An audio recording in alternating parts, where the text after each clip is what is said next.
Hello నమస్తే. మనమైతే ఈరోజు అహ్మద్గూడలోని డబుల్ బెడ్రూమ్ హౌసెస్కి అయితే వచ్చాము. ఇక్కడ ఉన్న ప్రజలు వాళ్ళ సమస్యలు ఏంటో అడిగి తెలుసుకుందామని వచ్చాము. ఇక్కడ ప్రజలు ఎలా జీవిస్తున్నారు, వాళ్ళకి ఎటువంటి సౌకర్యాలు అనేవి ఇంకా కావాలి, వాళ్ళు 2 ఏళ్ళు అయింది ఇక్కడైతే వాళ్ళకి ఇల్లు జారీ చేసి వాళ్ళకి ఇంకా ఎటువంటి సౌకర్యాలు రాలేదని అయితే ఇక్కడ ప్రజలైతే అడుగుతున్నారు. రీసెంట్గా ఈటెల గారు కూడా వచ్చి ఇక్కడైతే ఈ ప్లేస్ని అయితే విజిట్ అయితే చేశారు, వాళ్ళ సమస్యలు అయితే తెలుసుకున్నారు. ఈరోజు మనం అయితే ఇక్కడ వచ్చాం వీళ్ళ సమస్యలు మీకు చూపించడానికి లైవ్లో. ఇక్కడ వాళ్ళు ఎటువంటి సమస్యలు ఫేస్ చేస్తున్నారు, వాళ్ళు ఇంకా ఎటువంటి డెవలప్మెంట్స్ కోరుకుంటున్నారు అనేది వాళ్ళని అడిగి తెలుసుకుందాం రండి. ఇప్పుడైతే మనం చూసినట్టయితే ఇక్కడ అంతా ఇలా పెంక్ అన్నీ వెళ్ళిపోతున్నాయి కదా, దానికి రీజన్ ఏమై ఉండొచ్చు, ఎందుకు అలా అయిపోవడానికి కారణం?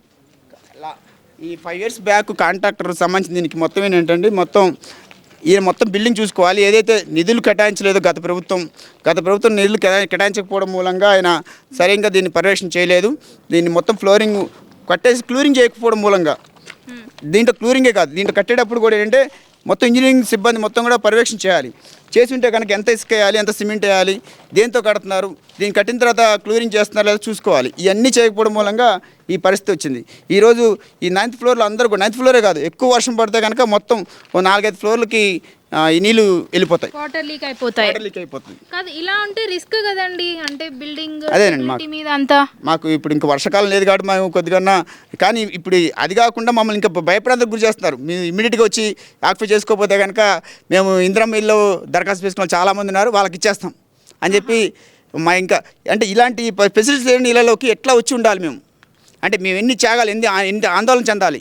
ఒకవైపు మా ఉపాధి 30 kilometers దూరంలో ఉంది, ఎడ్యుకేషన్ 30 kilometers దూరంలో ఉంది, సడన్గా ఇక్కడికి వచ్చి ఎక్కడ ఉండాలి, ఎక్కడ చదువుకోవాలి? ఇక్కడ చూసినట్టయితే ఇక్కడ ఏమైనా ఎమర్జెన్సీ అయితే హాస్పిటల్స్ కూడా లేదు దగ్గరలో, అయితే ఏమైనా ఎమర్జెన్సీ కోసం ఏవి లేవు ఫెసిలిటీస్. కానీ ఒకవేళ లిఫ్ట్లో ఇరుక్కుపోయినా సేవ్ చేయడానికి ఎవరైనా రావాలంటే చాలా టైం పడుతుంది. ఇప్పుడు ఒక ప్లాన్ చేసుకొని మేము బ్లాక్ వైజ్గా కమిటీలు వేసుకొని వాచ్మెన్ పెట్టి కొన్ని మేము ఇక్కడ ఉండే సెక్యూరిటీని కూడా తీస్తారు, డిపార్ట్మెంట్ సెక్యూరిటీ కూడా లేదు, వాటిని మేము చేసుకోవాలి. ఫ్యూచర్లో ఇక్కడ చెప్పింది మీ సమస్య పరిష్కారం కోసం మీరు కమిటీ వేసుకొని చెప్పంటే దానికి ఎలక్షన్స్ పెట్టుకొని దానికి కమిటీగా ఎన్నికయ్యాం.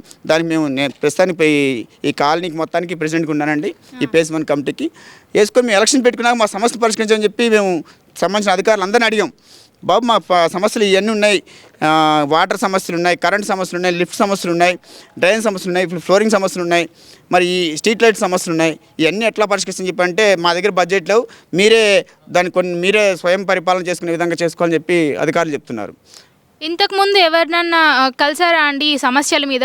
కలిసామండి, మేము దీనికి సంబంధించి అధికారులను కలిసాం, సీఎం క్యాంప్ ఆఫీస్కి కలిసాం, అలాగే మినిస్టర్ గృహ నిర్మాణ శాఖ మినిస్టర్ సంబంధించిన సుధీర్ బాబు గారిని కూడా కలవడం జరిగింది, అలాగే సీతక్క గారిని కూడా కలవడం జరిగింది. సీఎం క్యాంప్ ఆఫీస్లో అయితే దాదాపు ఒక 10-15 సార్లు మొత్తం రెగ్యులర్గా కలిసడం మూలంగా కొంత అధికారులని ఒత్తిడి పెరిగి కొంత ఈ మాత్రం మినిమం నీడ్స్ వచ్చాయి. అది కాకుండా మేము ఇప్పుడు మా నియోజకవర్గం సంబంధించి పరిధిలో ఉన్న పార్లమెంట్ సభ్యులు మన ఈటెల రాజేంద్ర గారు కూడా కలవడం జరిగింది. కలిస్తే ఆయన ద్వారా మాకు కనీసం కొన్ని ఏదైతే గవర్నమెంట్ దగ్గర బడ్జెట్లు అని చెప్పి అంటున్నారో మీరైనా కొద్ది కలెక్ట్ చేసుకొని మాకు ఇక్కడ ఒక హాస్పిటల్ కానీ, ఒక స్కూల్ కానీ, కమ్యూనిటీ హాల్ కానీ ఇవన్నీ చేసి మాకు మినిమమ్స్ వచ్చే విధంగా చేయాలని చెప్పి మేము ఆయన్ని విజ్ఞప్తి చేయడం జరిగింది. దానికి సంబంధించి ఖచ్చితంగా చేస్తామని చెప్పి హామీ ఇచ్చారు. ఆ రకంగా ఎంపీ లాడ్స్ అని చెప్పి లెటర్ కూడా ఇస్తామని చెప్పి చెప్పడం జరిగింది.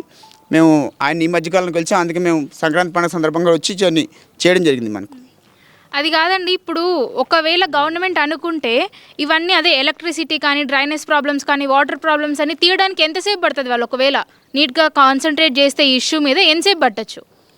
డ్రైనేజ్ సమస్య మీద చేయాలంటే కనుకండి వాస్తవంగా మాకు ఈ సమస్య కనుక వెంటనే చేయగలిగితే 1 రోజులు చేసేయచ్చు అండి, దృష్టి పెడితే కనుక డ్రైనేజ్ సమస్యను చేసేయచ్చు, స్వీపింగ్ వచ్చి 1 రోజు చేయొచ్చు. ఎస్టీపీ సంబంధించిన దానికి ఇవ్వాల్సిన నిధులు ఇచ్చేస్తే కనుక మాకు డ్రైనేజ్ సంబంధించిన ఎస్టీపీ రన్నింగ్ అవుతుంది. రన్నింగ్ అయితే కనుక ఆయనకి ఇవ్వాల్సిన ఈఓటీ ఇవ్వడం మూలంగా మాకు ఇవ్వాల్సిన జనరేటర్లు ఇవ్వట్లేదు.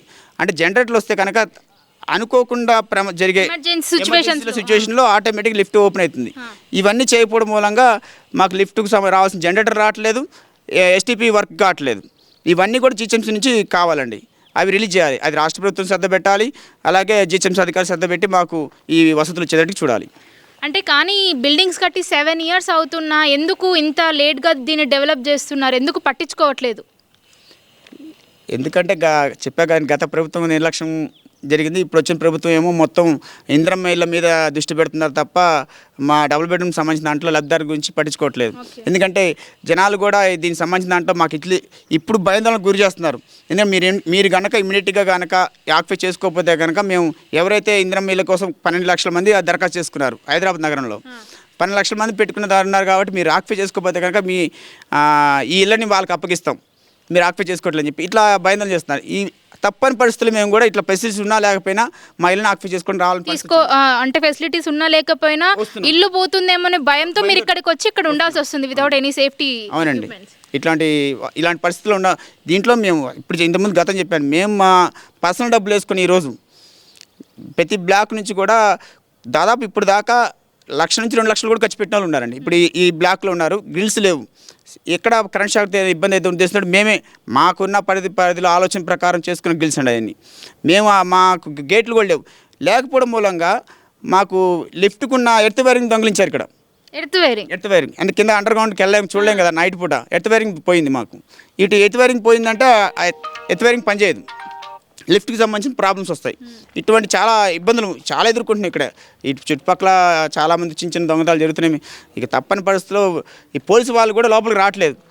ఇక్కడ ఈ లోపలికి పోలీసు వాళ్ళు ఏంటంటున్నారంటే మాకు పరిధి రాజుగోలపై మీకు ఇప్పుడే వచ్చారు వస్తామని చెప్పి అంటున్నారు. కానీ మేము చెప్పాం సార్ లోపలికి కూడా వచ్చి పెట్రోలింగ్ చేయండి, చేస్తే కనుక కొంత ఈ దొంగతనాలు జరగడానికి దీనికి సంబంధించి దొంగతనాలు జరిగిన విషయంలో దాదాపు 2 సార్లు ఇప్పటికీ మేము కంప్లైంట్ చేయడం జరిగింది పోలీస్ కేసరా పిఎస్లో.